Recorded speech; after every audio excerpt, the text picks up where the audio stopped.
Shalom Aleichem. Bapak Yahweh memberkati saudara sekalian. Malam hari ini saya akan menyampaikan satu materi yang saya beri tema percaya diri atau PD. Saya seringkali ditanya oleh netizen, saudara-saudara. Pertanyaannya itu sering. Dan saya kadangkala kalau menjawab agak ketatalan karena harus poin-poinnya mesti jelas. Pertanyaannya begini, saya sering mendengar Pak Lukas khotbah katanya sekolahnya gagal. Kok bisa pede atau punya kepercayaan diri yang luar biasa? Itu caranya bagaimana? Nah, pertanyaannya sederhana, saudara-saudara. Tetapi tidak semudah orang membalik telapak tangan untuk menerangkannya.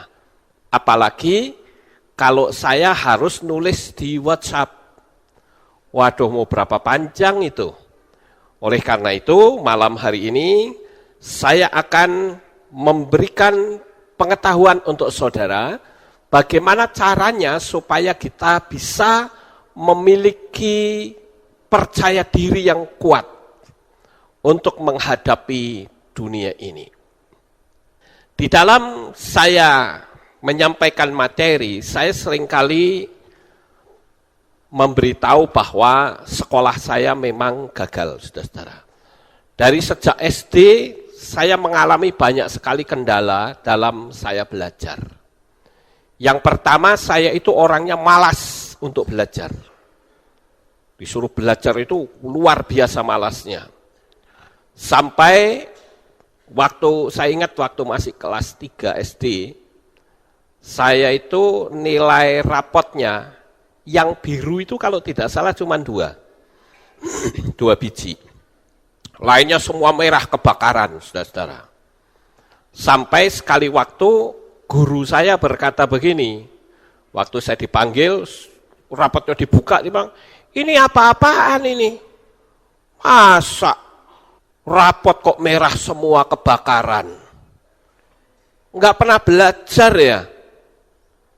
Coba diperbaiki, ini jangan sampai merah semua kayak begini nih.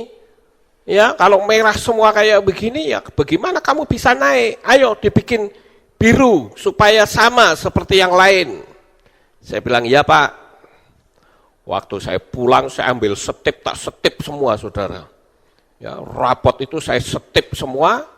Lalu saya kasih angka 7, 8, 9, 7, 8, 9 gitu.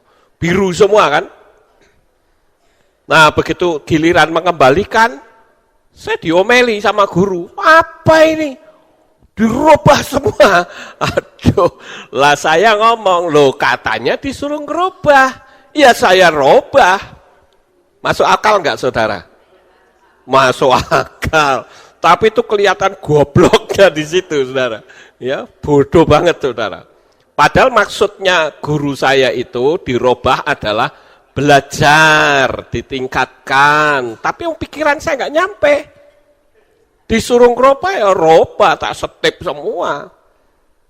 Loh, saya bilang, loh kok marah dalam hati saya? Katanya suruh ngerubah. Lah saya wis tak robah malah marah. Nah, itu salah satu contoh bahwa sekolah saya tidak berhasil. Saya juga pernah ya masuk di tahanan polisi di Pekalongan karena saya dulu pernah memukulin polisi. Ya, jadi pokoknya hidupnya nggak bener lah. Ya, nggak bisa jadi contoh, saudara-saudara. Kalau saya ceritakan itu rentetan ceritanya itu bisa panjang. 1 jam nggak habis hanya keburukan hidup saya yang kacau balau, saudara-saudara. Saya terlibat dalam kenakalan remaja. Memang kenakalan remaja itu kan bentuknya banyak ya.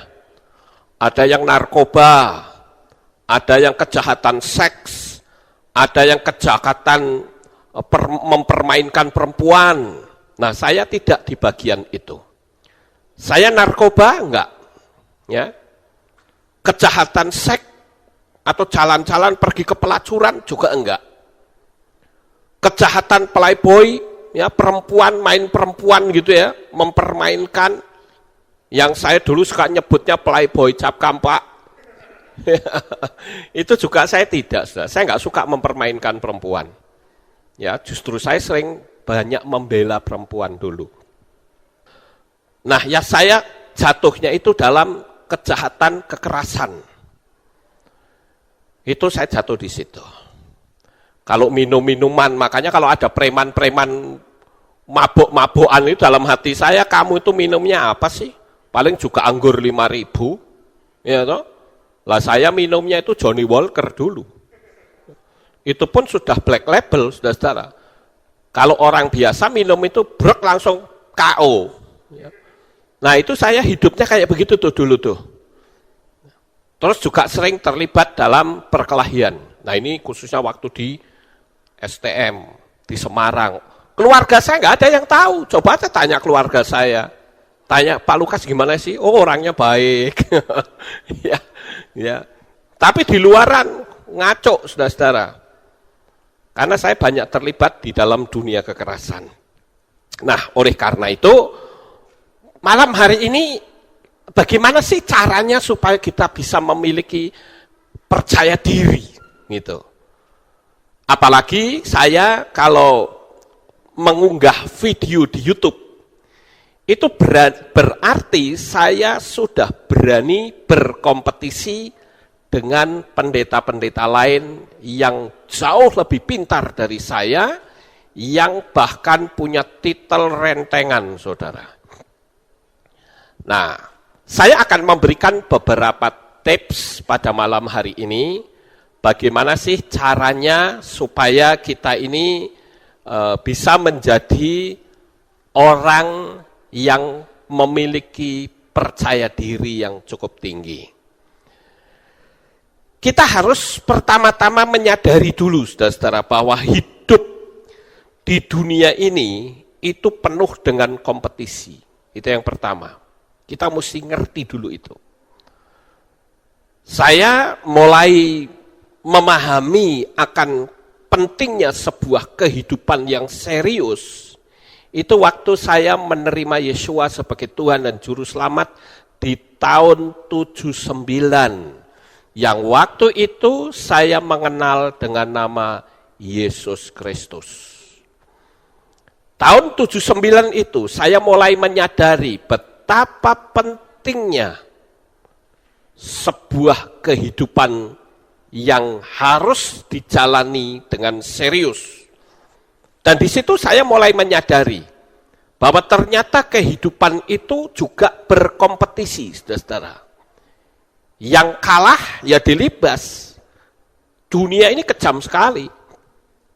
Oleh karena itu, kita harus mulai menyadari itu dulu. Baru setelah itu, kita berani bayar harga. Sampai sekarang saya terus bayar harga, saudara-saudara. Sebagai manusia tentu saya ingin bisa kumpul-kumpul dengan banyak orang, tapi kadangkala saya harus belajar dan terus belajar. Bahkan kadangkala sampai jam 2 pagi. Kalau belum selesai editing video juga harus sampai jam 3. Bahkan kadangkala sampai tidak tidur. Itu bayaran, harga yang harus saya bayarkan untuk saya menghadapi kompetisi di dunia ini. Khususnya pada waktu saya mengunggah video di YouTube. Berapa banyak orang yang tidak berani bayar harga? Hidupnya leda-lede. Ya, bagaimana dia bisa pede, punya rasa kepercayaan diri yang tinggi? Ya. Nah, sekarang yang pertama, saudara-saudara, yang harus kita praktekkan dalam hidup kita, yaitu jangan melihat kehebatan orang, tapi berpikirlah bahwa masing-masing manusia itu memiliki kemampuan yang berbeda-beda. Tiap-tiap manusia itu punya kehebatannya sendiri-sendiri. Nah, kita juga punya skill yang berbeda-beda dengan manusia. Saya ambil contoh misalnya. Kalau saya melihat ada orang pintar masak gitu. Sementara saya bisanya di bagian teknik. Nah kalau kita membandingkan, saya harus bisa masak. Padahal bakat saya bukan di situ. Nah itu akan gagal, saudara-saudara. Kita nggak pede. Masak juga cemplang akhirnya. Nggak enak. Tapi berbeda kalau kita punya skill. Misalnya saya skillnya elektro, saudara-saudara. Maka saya akan memperdalam di situ. Di skill saya itu. Saya pelajari banyak hal. Nah, jadi kalau begitu Bapak Ibu, jangan sampai kita melihat kehebatan orang, lalu kita membandingkan. Sekali lagi, tiap-tiap manusia itu punya kemampuan masing-masing. Paham Bapak Ibu? Saya ambil contoh. Saya lihat Brisco main keyboard, itu saya senang sekali. Mainnya pinter, saudara. Tapi kalau saya melihat Brisco main keyboard, lalu saya berkata, aduh saya kok nggak bisa ya. Ya memang kamu nggak punya bidang di situ. Lalu saya paksakan diri, saya dulu pernah kok belajar keyboard. Talilet nggak selesai, lupa-lupa lagi saudara. Tapi saya bersyukur, nggak bisa main keyboard, tapi bisa betulin keyboard kan gitu, ya. Jadi ada bidangnya masing-masing, ya. Jadi tidak usah kita membanding-bandingkan diri kita dengan orang lain, karena masing-masing itu punya skill. Nah ini supaya kita punya rasa pede yang tinggi, saudara-saudara. Sampai di sini paham? Ya. Nah sekarang yang kedua, saat kepepet biasanya kemampuan diri itu muncul. Misalnya saat dikejar anjing, atau saya menyebutnya dengan istilah the power of kepepet. Ya, kalau kepepet, itu biasanya langsung, kemampuannya itu muncul, saudara-saudara. Sama seperti dulu. Saya itu dulu terus terang nggak suka berkelahi. Ya, saudara boleh sebutlah, saya orangnya alim gitu ya, orangnya baik. Nggak pernah suka berkelahi, itu saya nggak suka. Tapi karena kepepet, dihina terus, sementara saya belum percaya kepada Tuhan, nggak ngerti motivasi. Saya ingat di tahun 75 itu. Saya sekolah dibully, sudah gelut-gelut wes. Tapi akibatnya jadi nggak karu-karuan untuk selanjutnya. Begitu, saudara-saudara. Nah, tetapi yang saya maksud the power of kepepet ini adalah mengarah ke hal-hal yang positif. Saya menyadari bahwa saya tidak punya skill apapun kecuali hanya elektro. Sementara saya harus menjadi gembala jemaat di Magelang ini, sekalipun waktu itu jemaatnya cuma 8 orang. Saya menyadari kalau saya tidak banyak belajar, bahaya saya di Magelang ini. Saya harus berani untuk menunjukkan bahwa aku ini pendeta yang berbeda. Gitu. Yang dimaksud berbeda di mana?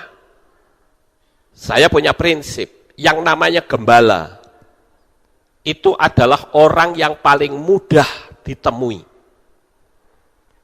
Gembala itu adalah orang yang mudah dimintain tolong. Tapi kebanyakan kan susah, saudara. Dimintain tolong, mutar-mutar. Apalagi yang minta tolong orang nggak punya. Yang ekonominya rendah. Kadang-kala, siapa kamu gitu. Nah, saya akan belajar untuk memperbaiki citra seorang gembala. Dan itu memang tidak mudah, ya.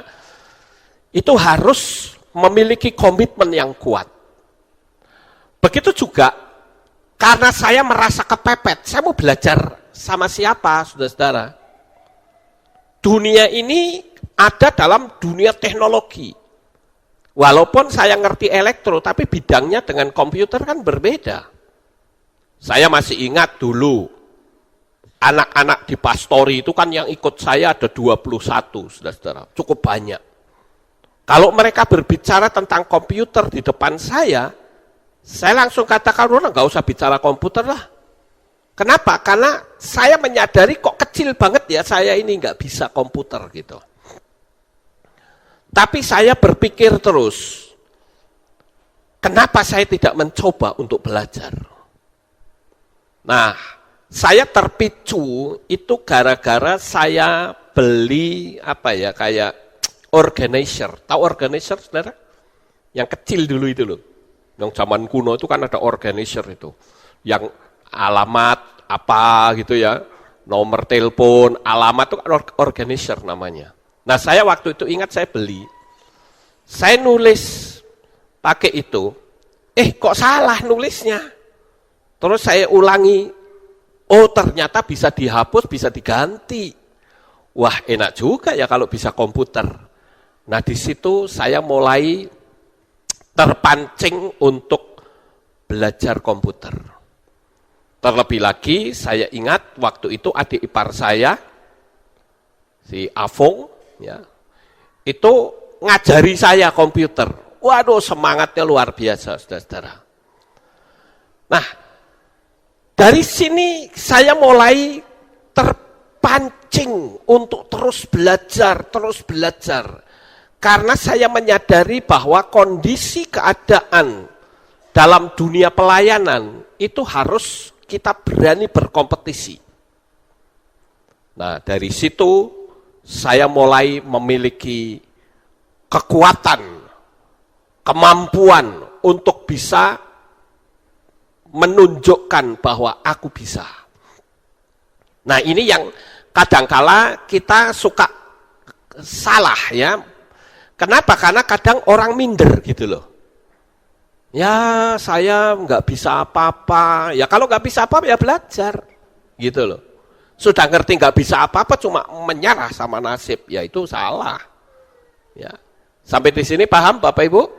Sehingga kalau kita melakukan itu, maka kita akan punya rasa percaya diri yang tinggi. Nah, sekarang yang ketiga, bagaimana kita bisa memiliki rasa percaya yang tinggi? Yaitu selalu berpikir positif.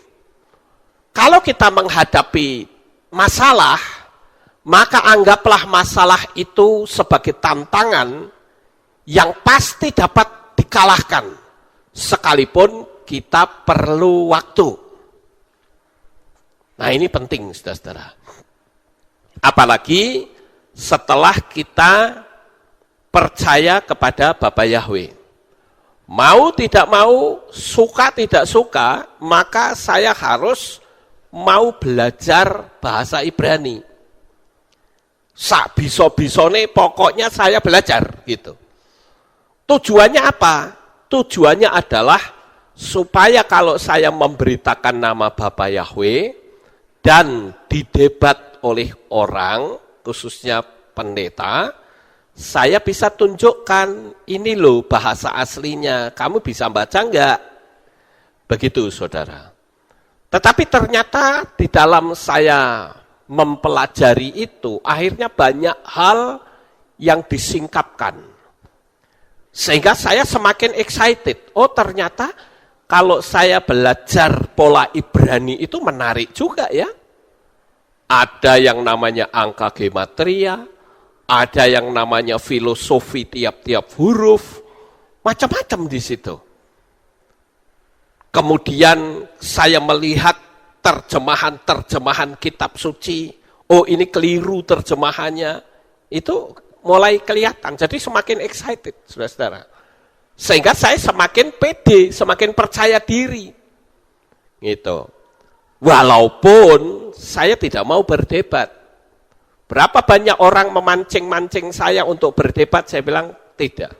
Saya menyampaikan ini, Anda suka, ya silahkan diterima, tidak suka, lupakan saja. Anggap saja saya sedang omong kosong. Gampang toh?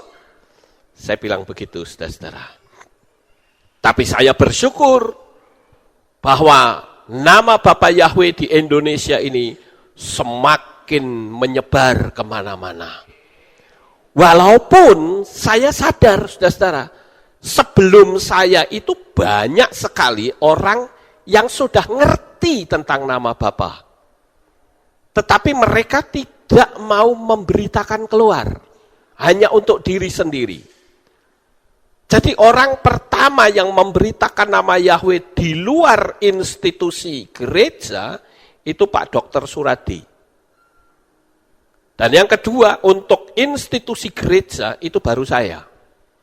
Kenapa? Karena saya berani terang-terangan, tidak ada nama lain kecuali nama Yahweh.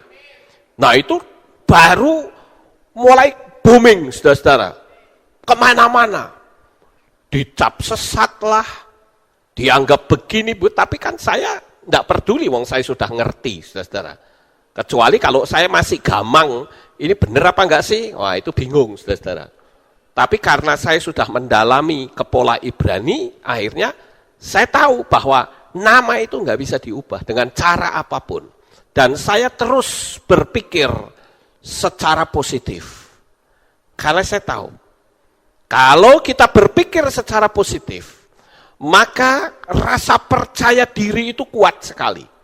Tapi kalau kita nggak berpikir positif, pikirannya negatif, begitu kita mendapatkan serangan, disesat-sesatkan, kita diem, nggak bisa berbuat apa-apa, sehingga kita apatis, ya Pak, udahlah, nggak usah macam-macam lah, ikut umum saja. Akhirnya kita tidak bisa menjadi, dalam tanda petik, seorang history maker. Nah ini saya berikan tips seperti ini untuk menjawab pertanyaan, kenapa Pak Lukas bisa percaya diri? Nah ini tips-tipsnya seperti itu. Yang ketiga, berpikir positif. Kemudian yang keempat, fokus pada kelebihan kita sendiri dan abaikan ucapan nyinyir orang yang berenergi negatif. Ini penting, saudara. Yaitu fokus pada kelebihan kita sendiri. Saudara punya kelebihan itu banyak loh. Sekalipun bidangnya beda dengan saya. Ada yang pinter bertani, ya, bercocok tanam. Ada yang pinter matematika. Ada yang pinter musik. Ada yang pinter nyanyi. Macam-macam bukan? Nah, sekarang yang penting adalah kita tinggal fokus kepada kemampuan yang kita miliki. Paham tidak, saudara-saudara? Karena kalau kita fokus, maka akan muncul kekuatan. Saya pernah menyampaikan satu materi yang judulnya The Power of Focus. Saudara bisa lihat di situ. Saya mengumpamakan cahaya sinar matahari. Kalau cahaya sinar matahari itu kena surya kanta, kemudian difokuskan ke kertas, maka kertas itu akan kebakar. Karena ada kekuatan yang menyatu. Nah, begitu juga dengan saudara. Saudara yang pandai masak, ya banyak belajar. Tentang apa? Tentang masak. Saudara pinter kue, belajar. Supaya skill saudara itu semakin tajam. Kenapa? Karena kita harus berani bersaing dengan orang di luar sana. Apalagi sekarang ini zaman teknologi. Yang terpenting sekarang adalah fokus pada kelebihan kita. Abaikan ucapan nyinyir orang yang berenergi negatif. Karena kalau kita berhasil, apakah semua orang itu pasti suka? Tidak. Keberhasilan kita kadang diireni orang, iri, dengki, cemburu. Nah ini yang saya sebut dengan nyinyir, saudara ya. Ada yang menyebut orang nyinyir itu kaum pentol korek, saudara-saudara. Punya kepala, nggak punya otak, digesek sedikit langsung menyala. Ya. Itu kaum nyinyir, ya, orang-orang yang nggak punya otak, saudara. Bisanya cuma ganggu orang lain. Padahal dirinya sendiri kalau diganggu, wah ngamuknya.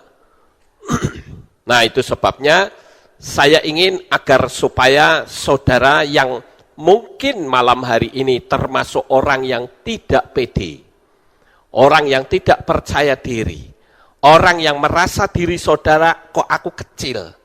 Saya kasih tahu malam ini saudara-saudara, siapapun engkau, Engkau adalah orang yang sangat berharga di mata Tuhan. Dan engkau sebetulnya adalah orang yang sangat luar biasa. Karena saudara dilahirkan ke dunia ini bukan untuk menjadi orang yang kalah, tapi sebaliknya, engkau dilahirkan di dunia ini untuk menjadi pemenang. Dan Tuhan itu sudah melengkapi masing-masing kita. Jadi saudara fokus saja kepada kemampuan saudara. Paham? Kadangkala kita itu jadi kurang pede karena apa? Dengar suara orang yang nyinyir. Saya sering lihat itu baik status di WA maupun status di Facebook. Orang nyinyir itu banyak luar biasa, saudara-saudara. Tapi abaikan saja, karena mereka bukan level kita. Amin? Ya, kita mesti ngomong begitu, saudara-saudara. Jadi kita fokus saja. Kalau kita bisa fokus akan kelebihan kita, maka kelebihan kita itu akan semakin meningkat. Kepandaian kita menjadi semakin lebih dahsyat. Sehingga kita menjadi expertnya. Expert itu ahlinya, saudara-saudara. Jangan kita nanggung. Kalau mau belajar, belajar yang sungguh-sungguh. Jangan tanggung, saudara. Kalau nanggung itu jadi magel. Maju enggak, mundur enggak, magel di tengah-tengah, saudara. Nah, kita lanjut sekarang, yang kelima. Tingkatkan terus kemampuan saudara, maka saudara akan makin percaya diri. Sekarang ini kan zaman teknologi, Bapak Ibu. Saudara bisa belajar. Ya, belajar dari internet. Bayangkan saja, itu kaum teroris, tahu nggak? Kaum teroris itu, dia banyak ngebom sana, ngebom sini, itu belajar dari internet loh. Untuk kejahatan mereka militan. Tapi kenapa kita tidak? Kita hidup di dunia yang serba cepat. Informasi itu bisa kita dapatkan secepat melebihi ya kecepatan orang-orang yang dulu belajar, saudara-saudara. Harus buka buku dulu. Nah, sekarang enggak, saudara bisa juju. Saudara mau belajar apa? Tinggal buka di internet. Maka Mbah Google yang akan mencarikan ya, apa yang saudara inginkan. Jadi saya hanya menghimbau tingkatkan terus kemampuan saudara, maka saya percaya saudara akan percaya diri. Artinya apa? Kalau kita semakin meningkat, semakin susah atau semakin gampang? Halo? Ada dua kubu nih. Siapa yang bilang semakin naik semakin susah? Angkat tangan. Nah, yang bilang semakin naik semakin gampang? Wah, saya bilang semakin naik semakin susah. Kenapa? Karena kan meningkat. Betul nggak, saudara-saudara? Kita kelas SD, meningkat di SMP, semakin susah atau gampang? Semakin susah, bukan semakin gampang. Paham, Bapak Ibu? Ya, makanya tadi yang angkat tangan yang bilang semakin gampang, salah. Semakin meningkat, semakin susah. Tapi kita harus yakin, percaya diri. Semakin kita meningkat, berarti kepandaian kita dipacu untuk semakin tinggi. Dan saya beritahu saudara, engkau semua yang hadir di sini punya kemampuan untuk bisa meningkatkan. Yang tidak bisa itu apa sebetulnya? Hanya malas, itu saja. Kalau orang sudah malas, sekalipun dia otaknya cerdas, nggak akan bisa naik. Nggak akan. Jadi yang terpenting itu singkirkan rasa malas. Dan kalau saudara membaca di dalam kitab suci, Tuhan tidak pernah mau memakai orang malas. Tuhan bisa pakai orang bodoh, Tuhan bisa pakai bekas pelacur, Tuhan bisa pakai bekas pembunuh, ya toh?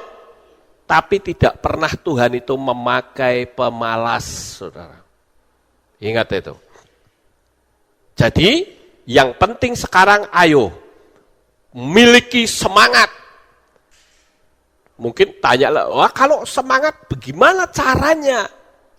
Ya caranya saudara harus menyemangati diri sendiri.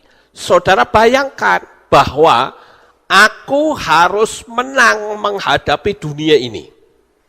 Jangan pesimis, kebanyakan orang pesimis, saudara-saudara. Oleh karena itu, dengan kita mau meningkatkan kemampuan kita, maka untuk kita melihat level ke bawah akan lebih mudah. Amin.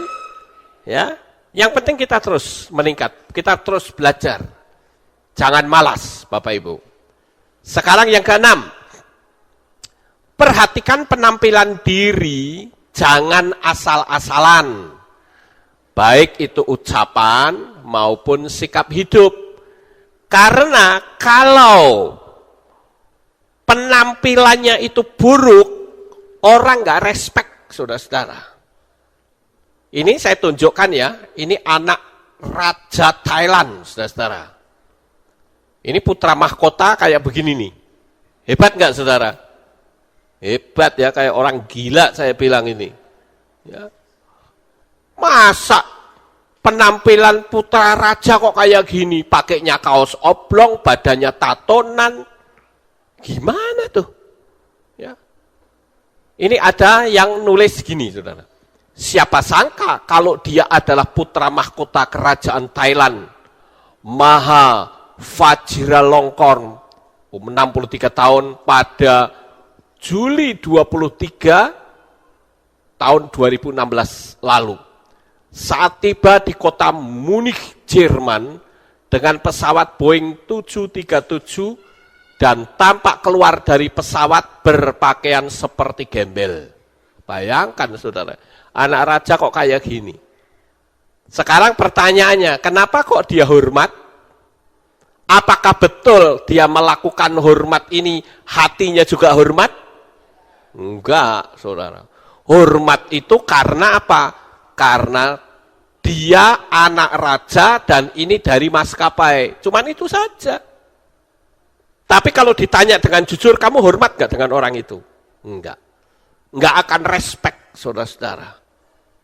Masa penampilan kok kayak begini? Ini kan kayak preman jalanan ini. Laki perempuan kayak begini nih, bawanya anjing. Ya dia bisa seperti ini, kenapa? Karena dia anak raja. Coba bukan anak raja. Oh, saya dapat berita lagi bahwa dia baru dapat warisan berapa? 412 triliun apa kalau tidak salah, saudara-saudara. Bayangin aja, ini penampilan kita itu tidak boleh norak kayak begini, saudara-saudara. Penampilannya mesti yang sopan. Lalu bagaimana dengan saudara di hadapan Tuhan? Saya sering melihat, mohon maaf, di banyak tempat, orang pergi ke gereja tapi pakainya lekton. Tahu lekton? Kelek katon, saudara. Keleknya kelihatan, saudara. Loh, saya bilang, loh ini ke gereja, kok pakainya lekton, saudara. Nanti giliran angkat tangan, wah, aromanya kemana-mana, saudara-saudara. Ya, lambok sing sopan gitu loh. Wong kita mau menghadap Tuhan kok nggak sopan. Ya, makanya kita perlu belajar memiliki penampilan yang baik supaya kita pede. Mungkin saudara akan berkata, oh itu buktinya pede, pakainya lekton. Itu kan sebetulnya mungkin di dalam dirinya itu ada keegoisan yang tinggi, tidak menghormati orang lain. Paham, saudara? Saya kalau di atas kadangkala ya, ada jemaat yang datang, sekalipun saya masih pakai celana pendek, saya akan langsung ganti. Kalau ada orang yang cari saya, Pak Lukas, ada yang nyari gitu. Saya lihat di CCTV, oh dia, langsung saya ganti celana panjang. Saya ganti dengan pakaian yang sopan, kecuali kalau memang saya memang sedang pakai pakaian pendek di bawah, tiba-tiba muncul, ya sudah. Tapi saya akan tetap naik dulu, saya pakai pakaian yang rapi. Itu artinya apa? Saya menghormati orang lain. Paham, saudara? Ya. Nah, ini supaya saudara pede, gitu loh. Kemudian, yang ketujuh, bergaulah dengan orang-orang yang memiliki potensi besar. Dan jangan dengan orang yang minderan, saudara. Minder. Saya seringkali melihat ada orang yang kalau melihat penampilan orang yang lebih eksklusif, itu ada rasa minder, rasa takut. Makanya saya kasih tahu ini kepada jemaat sekali lagi di sini. Kalau ada tamu, jangan ditinggal. Ya, kalau ada tamu, jangan ditinggal. Tunggoni tamunya, saudara-saudara. Kalau ditinggal, waduh. Ya, kalau tamunya itu orang jahat, habis kita. Harus ditungguin. Sampai saya turun. Sekalipun mungkin tamunya berkata, aku hanya butuh sama Pak Lukas. Oh, enggak apa-apa. Saya disuruh Pak Lukas untuk menemani tamunya Pak Lukas. Itu bukti penghormatan. Paham Bapak Ibu? Jadi kita harus melihat, tidak boleh kita minder. Sekalipun tamunya itu orang yang pejabat tinggi. Kenapa mesti minder, saudara? Saya dari dulu kok nggak pernah tuh minder dengan orang. Ya. Mau pejabat tinggi, kayak mau apa, kayak saya hanya berpikir apa? Dia masih makan nasi, saya masih makan nasi, kita sama. Mungkin dia punya kepandaian yang super dahsyat. Tapi kan cuman bidang tertentu. Apakah dia bisa punya kemampuan yang sama dengan saya? Belum tentu. Jadi kalau seperti itu akhirnya saya pede, saudara. Bagaimana kalau yang datang itu pakai mobil Alphard misalnya. Sementara saudara cuma Coaster di Kehilat ini. Gimana tuh? Wih, yang datang Alphard. Langsung ngeper, saudara. Saya nyebutnya kalah awu. Ya, kalah awu kan begitu. Ya, minder, merasa kecil. Saya katakan, saudara tidak boleh merasa kecil. Karena di mata Tuhan, kita itu sama. Amin. Itu.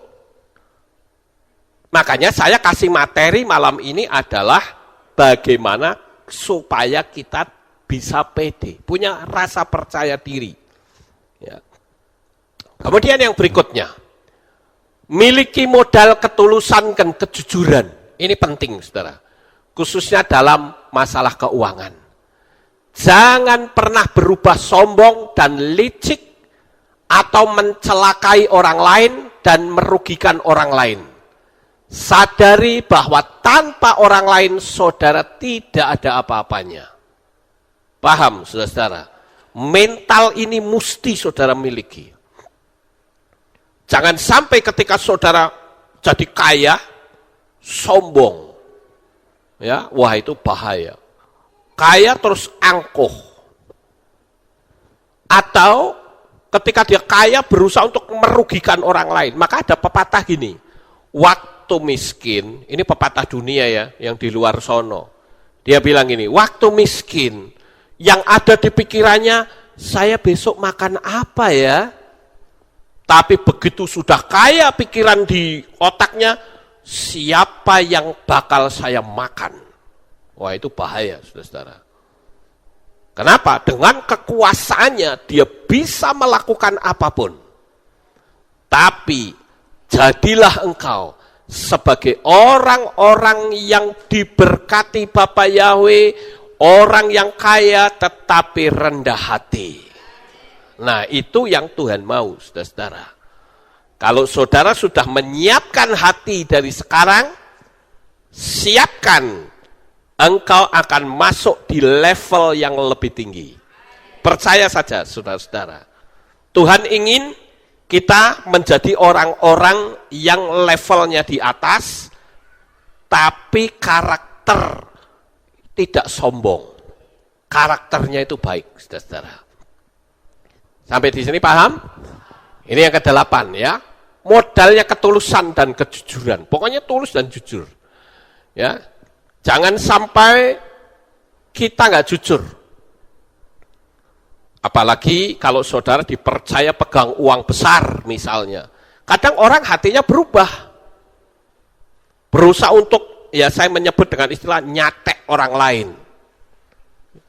Mencelakai orang lain. Tidak boleh ada di jemaat Bapak Yahweh. Haleluya. Sekarang yang ke-9. Supaya pede bagaimana? Bicaralah di depan cermin dan katakan pada orang yang di depan cermin itu, yaitu siapa? Diri kita. Ya, katakan, kau orang yang hebat, kau orang yang luar biasa. Ya, ini saya tunjukkan gambar yang saya pikir cukup memotivasi ya. Kucing ngaca, tapi yang dia lihat singa, saudara-saudara. Wah, itu luar biasa. Kalau kita merasa aku ini kecil, pakai trik ini, saudara. Di depan cermin, lalu ngomong, Lukas, kamu tahu nggak? Kamu itu orang hebat loh. Kamu itu orang yang luar biasa loh di hadapan Tuhan. Maka di situ akan ada apa? Encourage ya. Semangat hati yang semakin naik, saudara. Bukan discourage, bukan ngelokro gitu. Coba kalau nggak percaya, pada waktu saudara akan bertemu dengan pejabat atau apa, di depan kaca berkata, hai, kamu orang hebat, kamu akan berjumpa juga dengan orang hebat, kita sama-sama hebat. Saudara akan mantap nanti. Tapi kalau saudara berkata, aduh, dulu pernah ya, ada salah satu lurah. Lurah ini cukup dekat dengan saya, saudara-saudara. Ketika dia dipanggil Pak Wali Kota, dia kan suka datang ke pastori, dia ya sekalipun agamanya beda, tapi dia suka, orangnya ramah, dia suka datang dan minta didoain, gitu ya, saya doain. Tapi waktu mau dipanggil Pak Wali, sebetulnya jabatannya mau dinaikkan, saudara-saudara. Tapi dia segemeteran dulu. Aduh Pak Pendeta, saya dipanggil Pak Wali gimana nih? Jangan takut. Bapak itu akan naik level, tak gituin, saudara-saudara. Akhirnya memang betul, naik level. Ya. Jadi kita jangan merasa minder, kecil hati gitu. Makanya saya di sini ngajari jemaat. Jangan pernah cium tangan. Tidak boleh. Itu secara hukum supranatural, engkau salah. Sekalipun kepada orang yang lebih tua, saudara jabat tanganlah yang wajar. Enggak usah dicium tangannya. Apakah dengan tidak mencium itu berarti tidak sopan? Enggak juga. Jadi kita harus ngerti tentang dunia alam roh, saudara. Saya sering kali ada orang yang datang ke sini, itu kalau jabat tangan, berusaha untuk mencium tangan saya lepaskan. Kenapa? Karena saya tidak ingin orang itu merasa kecil di hadapan saya. Saya katakan dalam hati engkau dan aku sama. Ya. Jadi nggak boleh cium tangan. Kalau bicara kesopanan, tidak harus melalui jabat tangan. Tutur kata kita. Ya, yang penting. Apalah artinya cium tangan, tapi kalau sudah ngamuk, wah, setan saja kalah. Nah, oleh karena itu kita perlu belajar untuk lebih sungguh-sungguh lagi. Yang ke-10. Jika ada yang membuli, berpikirlah bahwa aku sebenarnya adalah orang yang lebih hebat dari pembuli. Paham Bapak Ibu? Kenapa mereka sampai membuli? Karena mereka itu iri hati. Itu loh. Jadi jangan pernah kita minder karena dibuli. Walaupun saya melihat banyak sekali orang-orang yang dibuli memakan korban. Dan rata-rata korbannya itu mati bunuh diri. Nah, itu penting sekali Bapak Ibu. Nah, saya lanjut. Bagaimana agar kita tidak dibully? Nah, ini solusinya ya. Bersikaplah baik pada semua orang. Buktikan pada semua orang bahwa saudara adalah orang hebat. Kalau saudara ramah dengan orang lain, masa orang akan membuli saudara? Enggak akan. Tapi kadangkala karena kita itu dibully karena bisa saja karena angkuh. Itu dibully bisa. Bisa saja karena memang sengaja akan menjatuhkan kita karena iri hati. Itu pun bisa. Jadi yang terpenting adalah bersikaplah ramah kepada orang lain. Saya yakin selama saudara bersikap ramah, orang akan segan dengan saudara. Amin. Nah, kalau kita mau bicara tentang karakter, saudara-saudara, karakter itu penting sekali ya. Bagaimanakah kita melihat karakter orang lain? Ini penting, saudara-saudara. Bukan dilihat hebatnya pelayanan, atau ucapan-ucapan yang rohani, atau banyaknya doa, semua bisa kamuflase. Saya ambil contoh. Kalau di Kehilat, saya kan sering tanya, siapa di sini yang suka marah? Nggak ada yang angkat tangan. Ya toh? Tapi kalau di rumah, wah marahnya sudah menjadi-jadi. Sampai panci pada peot, gelas pada pecah. Kenapa? Kalau sudah marah itu dia sudah tidak terkendali, saudara-saudara. Makanya saya katakan, karakter yang baik itu bukan dilihat hebatnya pelayanan. Atau ucapan-ucapan rohani, atau banyaknya doa. Tidak. Tetapi saudara, karakter itu dibentuk dari ujian dan proses serta waktu. Apakah orang itu tadinya karakternya langsung baik? Belum tentu. Termasuk saya. Saya ini karakternya buruk, saudara-saudara. Bahkan sangat buruk.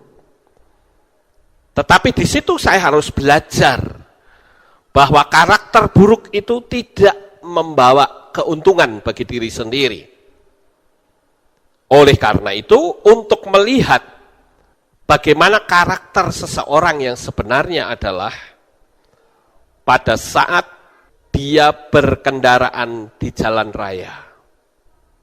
Bagaimana? Saya pernah bercerita dulu. Kalau saya di jalan, ada orang yang kelancak tak acungi batu. Mesti minggir, saudara-saudara.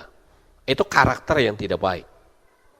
Saya juga pernah bercerita bagaimana hanya masalah nyenggol sedikit, akhirnya terjadi perkelahian dan bunuh-bunuhan di jalan. Nah itu, karakter itu teruji di situ. Ya. Bagaimana kita bisa melihat karakter? Yaitu saat sikap kita terhadap teman-teman kita itu bagaimana? Ya. Atau bagaimana sikap kita dengan teman-teman kita? Itu karakter kita yang sebenarnya. Bagaimana reaksi kita pada seorang waiters ketika menunggu makanan pesanan yang lama nggak datang, padahal kamu sudah kelaparan berat. Itu karaktermu yang sesungguhnya. Saya pernah melihat, saudara-saudara, ada orang pada waktu masuk ke restoran, dan dia sudah lapar, tapi lama. Itu mejanya gebrak-gebrak loh, brak, sampai orang pada nengok semua. Ini kapan makanannya keluar, brak gitu. Itu karakter yang sesungguhnya orang itu kelihatan di situ. Makanya ada pepatah Jawa yang berkata, nek wetenge ngelih, pikirane ngalih, saudara. Nah itu mesti lihat. Kalau saudara sedang lapar, pikiran kita kemana? Sampai ada orang yang menjual Tuhan hanya karena soal lapar. Itu ngeri loh, saudara-saudara. Jangan sampai kita menjual Tuhan karena kelaparan kita. Yakinlah bahwa sekalipun tidak ada makanan, tetapi kalau Tuhan berkata kamu hidup 1000 tahun lagi, sekalipun tidak ada makanan, saudara akan hidup 1000 tahun. Bagaimana kita melihat karakter kita? Saat kamu tunduk pada otoritas di rumah, di sekolah, di kampus, di kantor, di kehilat, itu karakter yang sesungguhnya. Jadi kita mesti berhati-hati, saudara, agar kita memiliki karakter yang baik. Bagaimana reaksimu ketika engkau dipersalahkan? Bahkan ketika engkau diperlakukan tidak adil, bahkan kita tidak dianggap dan tidak dihormati, kita bahkan dikritik, diperlakukan tidak sebagaimana mestinya.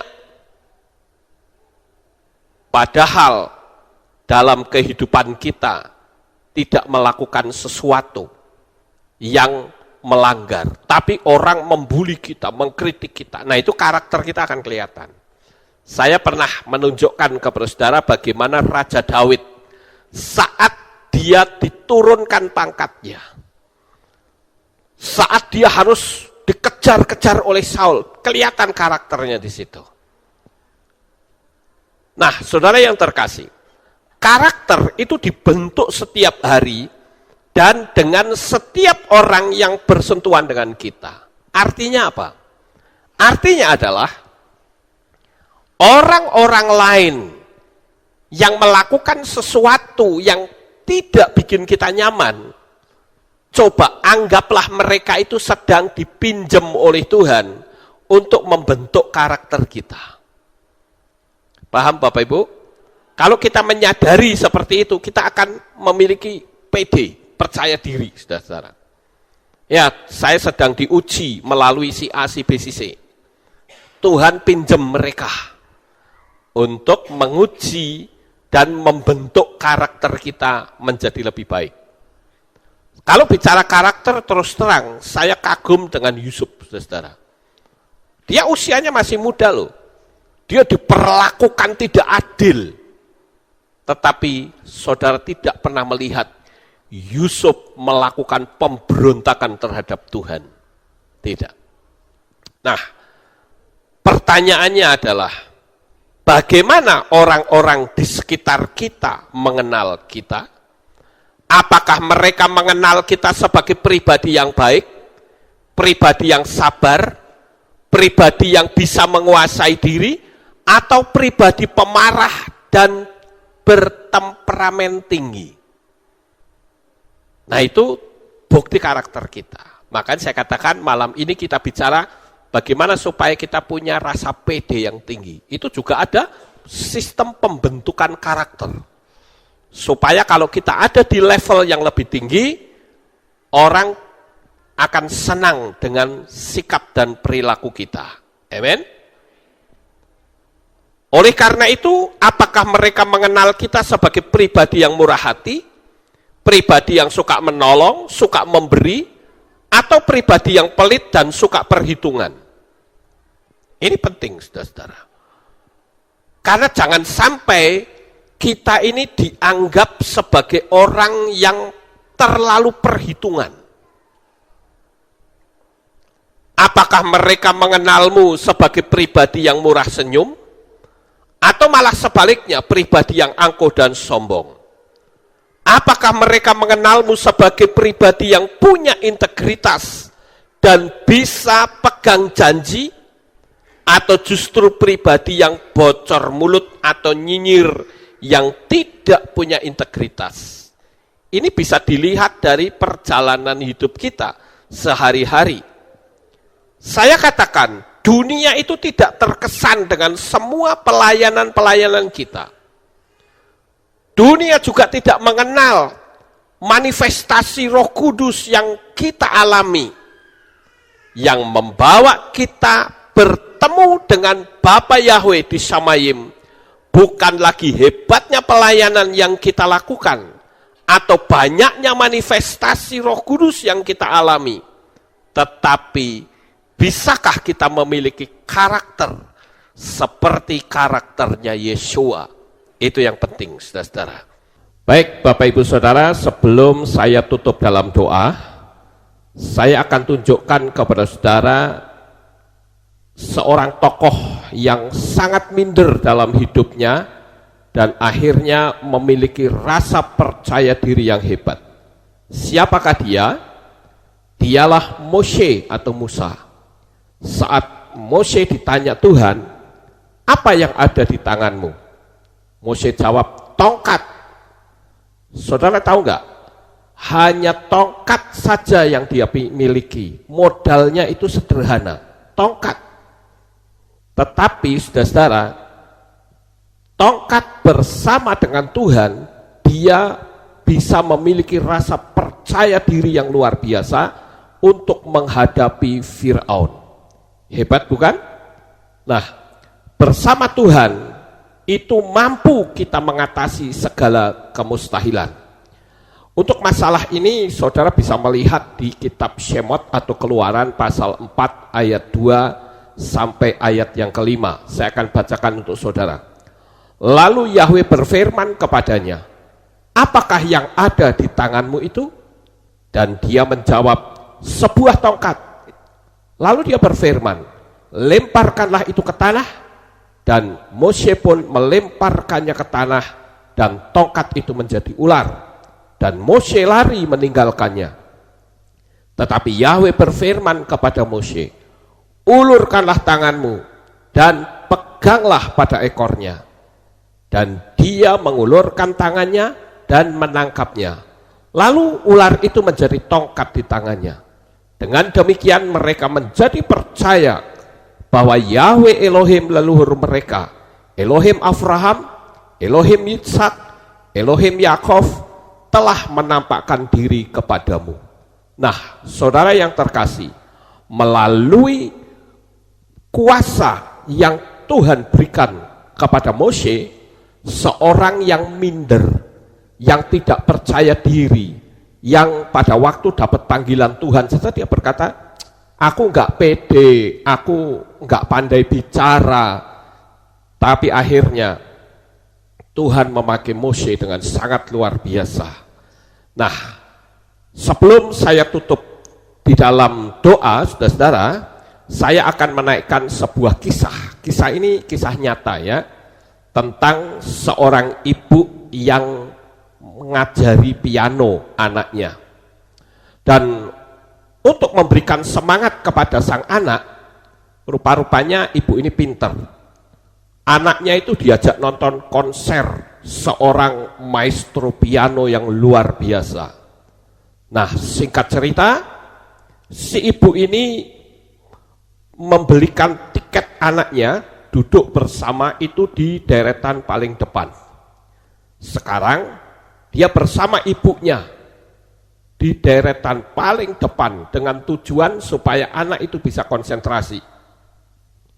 Dia melihat grand piano putih yang nampak megah disinari oleh cahaya lampu. Dan si ibu ini sengaja mencari duduk di tempat duduk di depan agar anaknya itu betul-betul fokus, sehingga ketika dia nanti pulang dari konser, semangat belajarnya luar biasa. Nah, pada waktu itu lampu dimatikan, tanda bahwa konser segera dimulai.